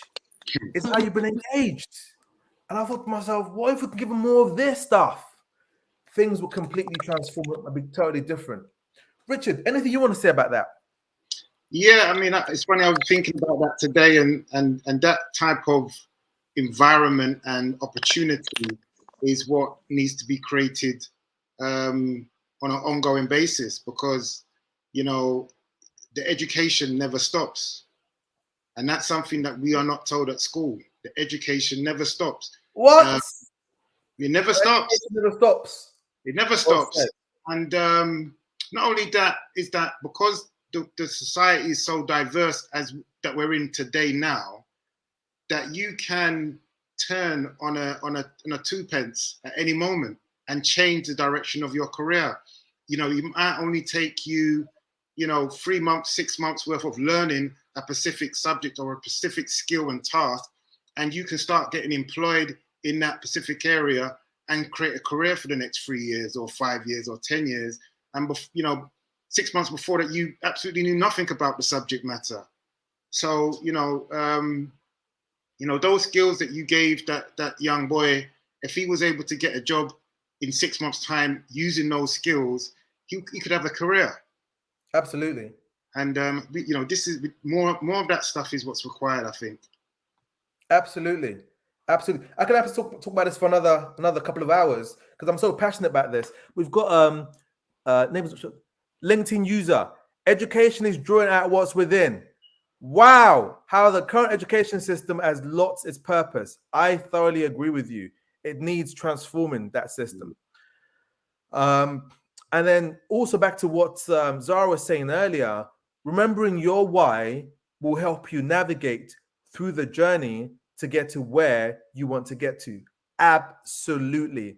For the young people that are on the line are thinking, what do you mean my why? Zara, what do you mean by remembering your why? What's this why thing you're talking about? I'm a firm believer in purpose and living a purpose-driven life. And I think we all know about cause and effect, and we all know that what we do today could impact our life chances tomorrow. And so I think it's really important for us to remember that. I was just speaking with and supporting a parent just this afternoon who is very distressed because her daughter has been permanently excluded from the school that she attends. And from what I can see, it was not an excludable offence at all. And the young lady began to cry and say, well, this is on my record now, and this is going to affect when I want to apply for sixth form. And I said, not if you've got good GCSE results. Now, my darling, you have your why. And I've known this young lady for a number of years, but I just don't think she had the why. I don't think she gave, and she would agree that she wasn't giving her all. She wasn't invested in her education, in learning, in discovery, in self-discovery, in reading, in developing. But now I saw the penny drop and she's got her why. And I think the legacy of our community is such that we have to take the baton and go forward with it and be the change we want to see, be an example to those that come after us, be people that the next generation can look up to. And young people, seriously, you're bolder than us, you're more radical than us, you're cleverer than us, you're more dynamic. And what you bring to this world is so powerful and so incredible that if you could just get a glimpse of what could be, that could be the why that you need to get up and do another day. And you don't have to have the full picture. You don't have to necessarily have all of the answers, or what do I want to do with my career, with my life. You just need to know that your life has purpose and has meaning. And as you take one foot in front of the other, it will unfold. It really, really will. Oof. Exactly. It's like very well said. Incredibly well said. And if you want to connect the dots with what Zara's just said, think back to our first speaker, Ellis. There was such passion, such clarity, such power and energy in his speaking. That thing is purpose, because he's generally waking up and he's doing the thing that he loves. He said at 16, he said to himself, I want to be an actor. I don't know how I'm going to get there, but I want to be an actor. And he just went for it, faced challenges, but he kept on going. Childhood traumas were there, dealt with that, still dealing with that, and is moving forward. So what you saw earlier on is exactly what Zara is describing right now. When you're clear on that, it pulls you forward. It pulls you into all kinds of different situations. It pulls you through. It allows things to happen. And with the girl that's been excluded, we'd love to do some work with her, just have a conversation with her, because that's absolutely not the end. It's completely not the end. There's a boy that we had in our program, and I still talk to, this boy, when he first came to our session, I could tell this one's a businessman. He's an entrepreneur. After all of our mindset sessions, it's like, yeah, Ademola, I'm gonna stick around. Be like, yeah, Ademola, I want to do some work on my branding. How can I do my branding? And I ask him, so what's your budget? £10. Straight face.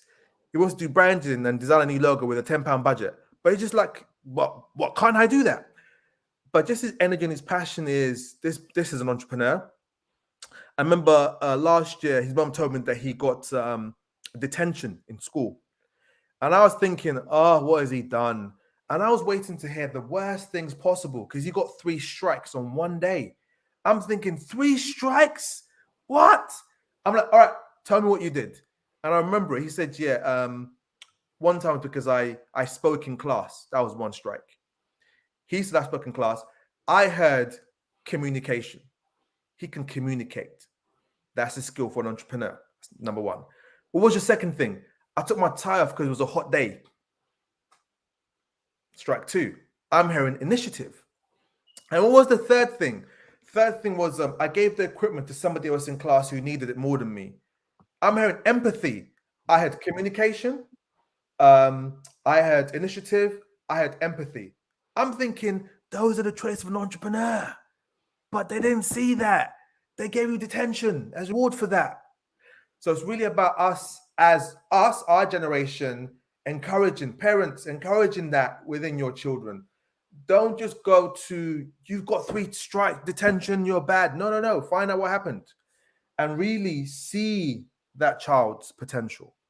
In the same way where Richard, when he was growing up, they were DJing. They were into music, doing dancing. Was their talent moving towards purpose. And look at him today, he's set up 2 companies. So just to encourage you parents and encourage you young ones, and I'll definitely go through the points and questions that have been put out there for us. I also want to emphasize a key thing that Richard said earlier, which is young people. You have a choice. You get to choose those that you associate with. It's not automatic. It's not automatic. Because everybody's going a certain way doesn't mean that you need to go that way. You can choose something completely different. We've had other speakers at 1000 Black Boys before that chose that path. And then they realized after 2 years in prison, one of them realized that this wasn't really for him. And he shared his experience with us. So the glamour that you might think is behind that is actually not real glamour. It's not peace of mind. The money that you might get is look over your shoulder money. It's not settling kind of money. There's other ways that you can make money. And well said here. Absolutely. Street hustling skills are transferable into business. 100%. The things that you've learned, that you've grown up with, you can bring them into business and grow a company and make lots of money and employ people. I want to ask a question very shortly from Oladapo. Asked us a question on LinkedIn I want to bring up. But let me just quickly ask Richard this question.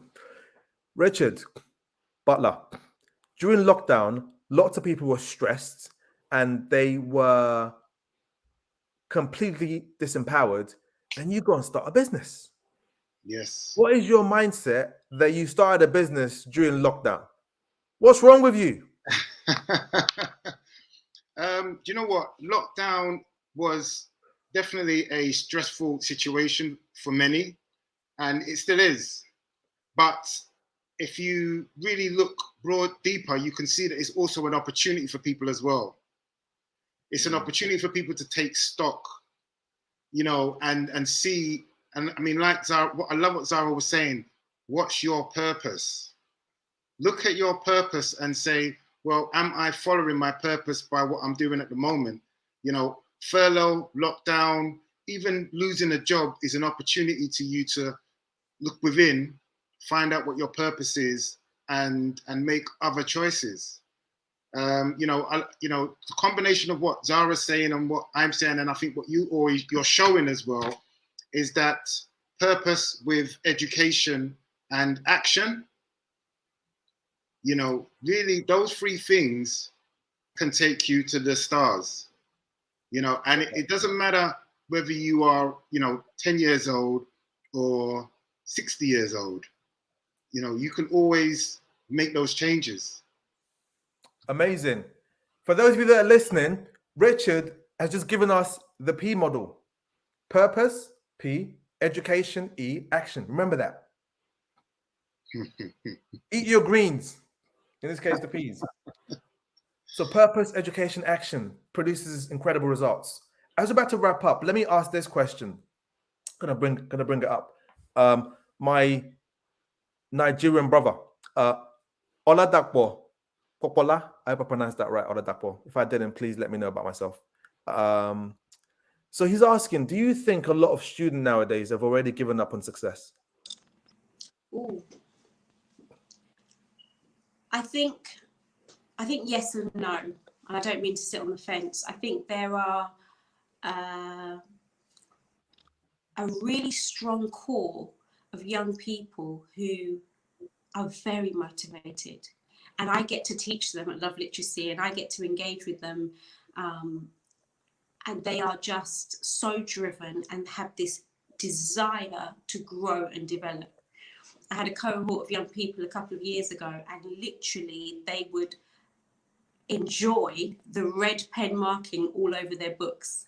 So when I would mark their work, they wanted the red pen, and they would redraft and redraft and redraft, and they are doing beautiful and brilliant things, and the best is yet to come.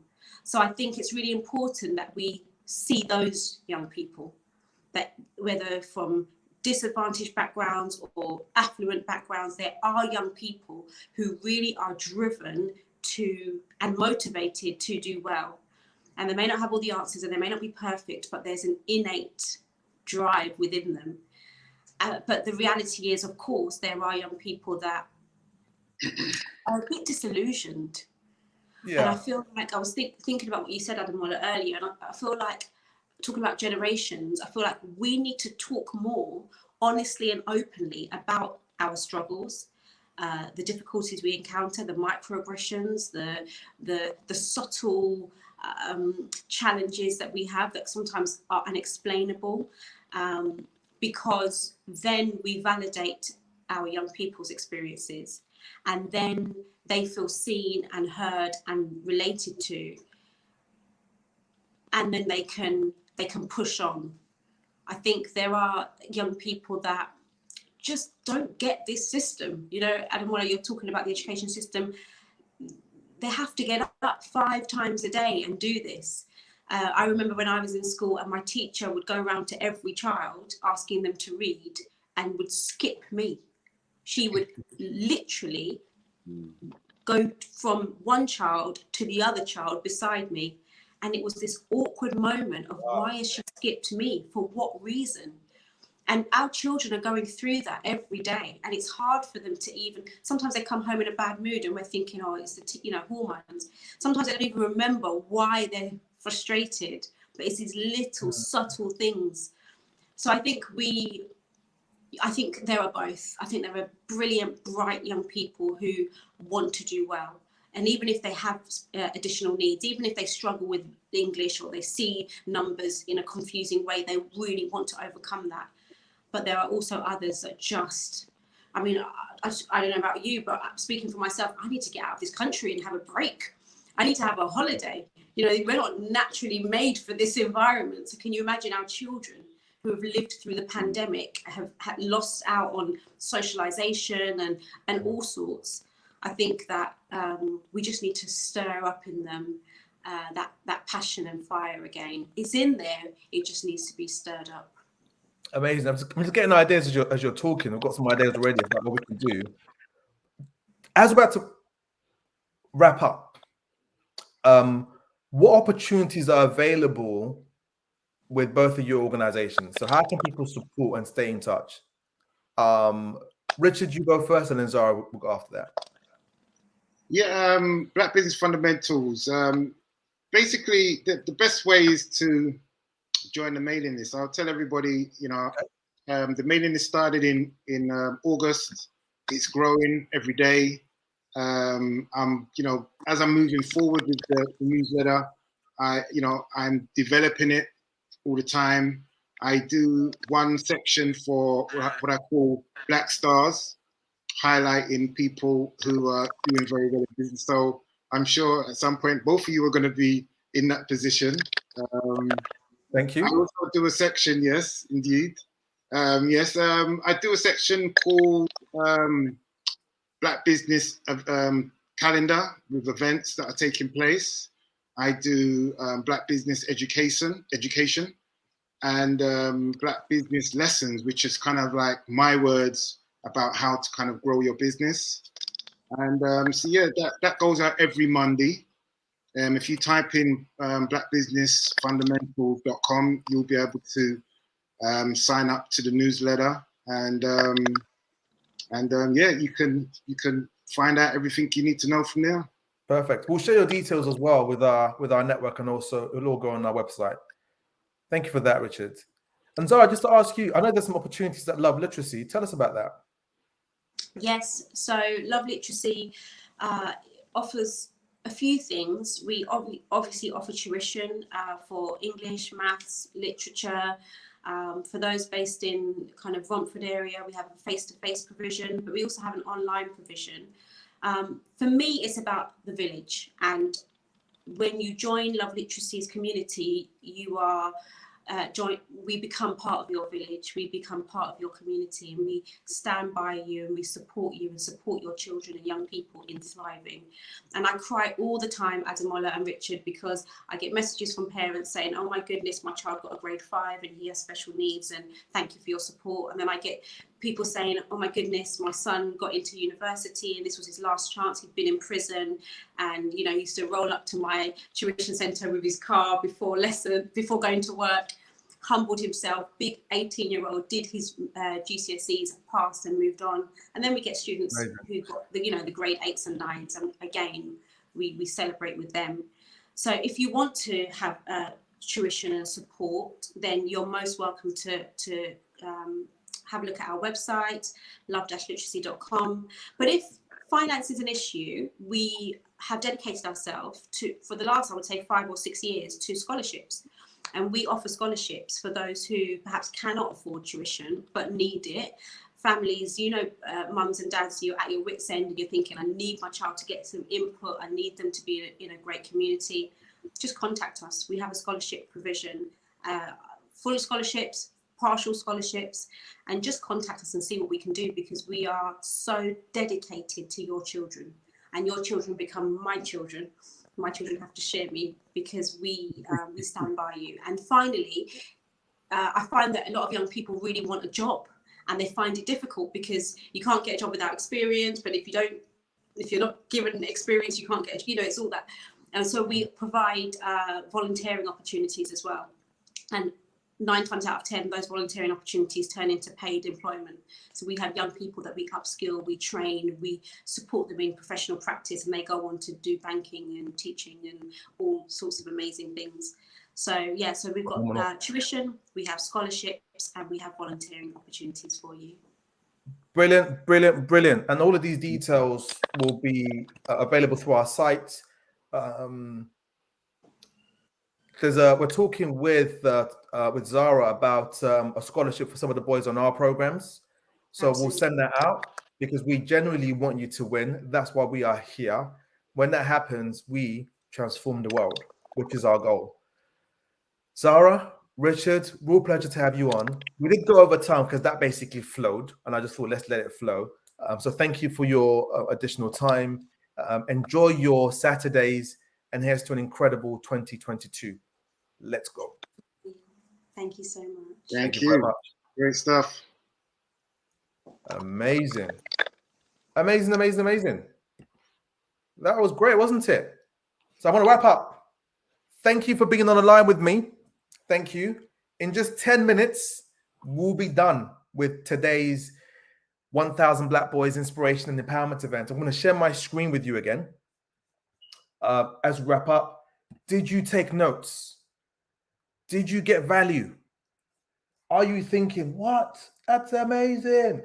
I know. It's absolutely amazing. Thoroughly amazing. What's going on here? Bear with me. Let me close this. Right, here we go.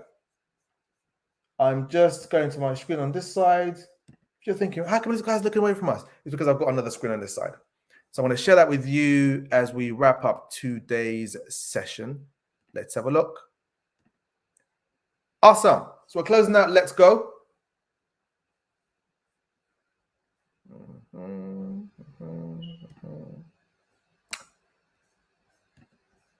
Right.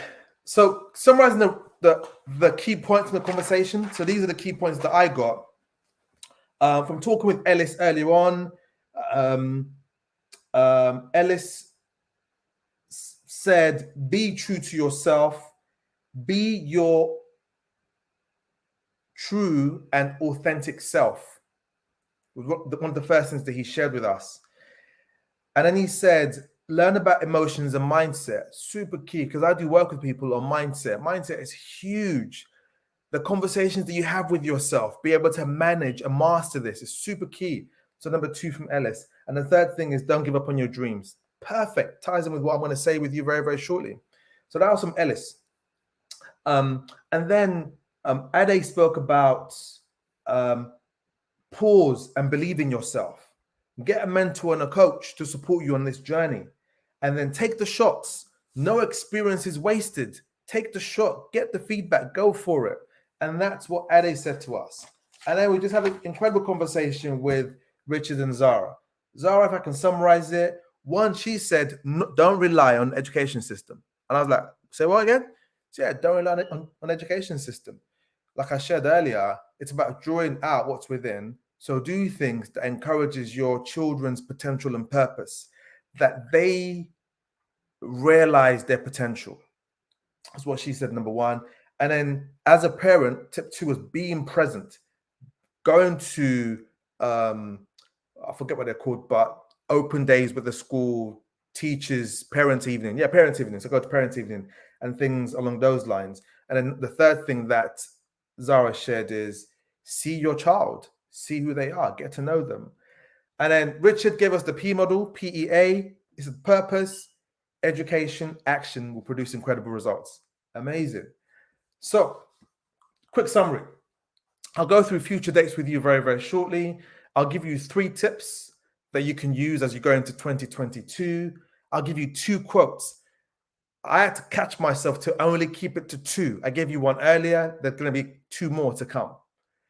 I'm going to thank this amazing team around me and us that allows us to make this all happen. We've gone through key points. So future dates. So here we are. Our next event will be on Saturday. I'll start again in English. Will be on Saturday, the 26th of March. We're going to go from 3:30 p.m. and it will be another amazing, amazing session. And then we're going to have the 21st of May. So those are our 2 future dates in the diary. You'll be able to register for them on Eventbrite, let's say by Monday evening. They'll be available for you to register. And if you join our mailing list, we'll send you an email with the link. So tip number 1, come back, watch these videos in like 30-minute chunks. This is there for you. This is there to inspire and empower you. Come back and watch these at any point. And tip 2 for you is start journaling in 2022. If you do it already, well done. If you don't, start to journal. It gets things out of your head and it lightens the load on your being, and it's here in the physical universe. Now you can start to use it. And you can also journal the points that I've gone through with you that our speakers have mentioned. 3, reach out to the people and organizations we've spoken today. Those are Ademola's 3 tips for you. Go and use them. They'll make a difference to you. 2 quotes for you. And I'll also say, you follow through on these tips, you're taking action. The only thing that moves reality and produces results is action, not your thoughts, feelings, or your emotions. It's the actions that you take. You do that and you produce results. So I have 2 quotes for you from incredible giants. I was looking this up earlier. So Harriet Beecher Stowe, an author and an abolitionist from the 1800s. Here's what she said. We can still learn from this today. Never give up, for that is just the place and time that the tide will turn. So this means when you're literally at the end of your theta, you're like, oh, I've had enough. It's too much. 2021 was really, really hard, Ademola. Ademola, you don't understand. 2022 was an absolute shocker. The thing is, you're here in 2022. It's not a time to give up. As you go into the rest of the year, don't give up on your dreams. Don't give up on the ideas. Take the actions and produce the results. That's my challenge for you. Go for it. If you need support, reach out to us. Quote number 2, another Harriet Tubman, another abolitionist and a political activist. Here's what she said, also from the 1800s. Incredible person, had a huge impact in terms of slavery in the US. Here's what she said. Every great dream begins with a dreamer. That's right. Always remember, you have within you, that's right, you, the strength, the patience, and the passion to reach for the stars to change the world. That's what Harriet said. Remember this as you go into the rest of January 2022 and you face February, March, and you go through the rest of the year. If you want more inspiration, come back and watch this and also join us on the 26th of March. I've got this incredible team. This would not be possible without this amazing, incredible team around us. Big thank you to Elizabeth for your support. Much appreciated. She's our head of operations and logistics. I don't like operations and logistical stuff. So she's awesome at that. So she complements us where I have a gap and where we have a gap. Louis Pa deals with our admin and our social media. All of the posts we've been seeing on social media, have literally 95% of them have been Louis Pa. So thank you very much. Somto working with us on the website, much appreciated. Follow for your expertise. If you saw the video that we put out earlier with our theme song, Follow put that together. Richard Butler is now also part of our team working with us. Now we reach more people. Richard, thank you very much. And everybody else in our team, a big thank you. Big thank you. I've also got to say a big thank you to this one person. Whenever I get an idea, guess the first person that hears about the idea. She connects with the speakers. She's in the background making sure things work. Big thank you to my wife, Pamela. Thank you very much. I know that you've got my back and I thoroughly appreciate you. I know if I have to bring you live, you would want to come live with me. It's okay. We're working on that. So big thank you. And I'll bring you live one day. We'll see. Maybe I'll just do like a surprise. Just bring you live. And she also has 2 businesses that I'm going to plug right now and tell you about. She's got a business called Unveiling Pearls. Unveiling Pearls are about uniqueness, about a woman's individual power. And she expresses that through jewelry. It's amazing. Go and check it out. And an Unveiling Beauty that do work with women on inner beauty, self-esteem, and inner confidence. They do counseling. They do workshops. Look them up. Check out Unveiling Pearls and Unveiling Beauty. And stay connected with us. You can find us and stay with us on Instagram. We're literally our handle, Instagram and Twitter. Our handle is at 1000 Black Boys. On Facebook, YouTube, and LinkedIn, 1000 Black Boys. You can find our pages and follow us, and we will comment and interact with you. Amazing. And our website, you can join our mailing list. We've got a plan for this year. We want to, at least once a week, we want to send you something to inspire you and then let you know what we have to support you on your journey, and this journey called life. On LinkedIn, me personally, some of you are on my LinkedIn already. If you're not, connect with me on LinkedIn and you'd like to be, just look up Ademola Jonathan Adeyeba. You can connect with me. LinkedIn kind of says that I prefer to be followed. No, but you can connect with me on LinkedIn and I'll accept you. If you want to partner with us, if you want to speak at our next event, reach out to us. Let's have a conversation. Thank you for being here. Stay in touch. Have a great 2022. See you on the 26th of March. And like we say, let's transform the world. Let's do it. Have a great Saturday. Have a great 2022. See you later. Bye-bye. Oh, yeah, and comment and like and share. And you're just amazing. Thank you very much.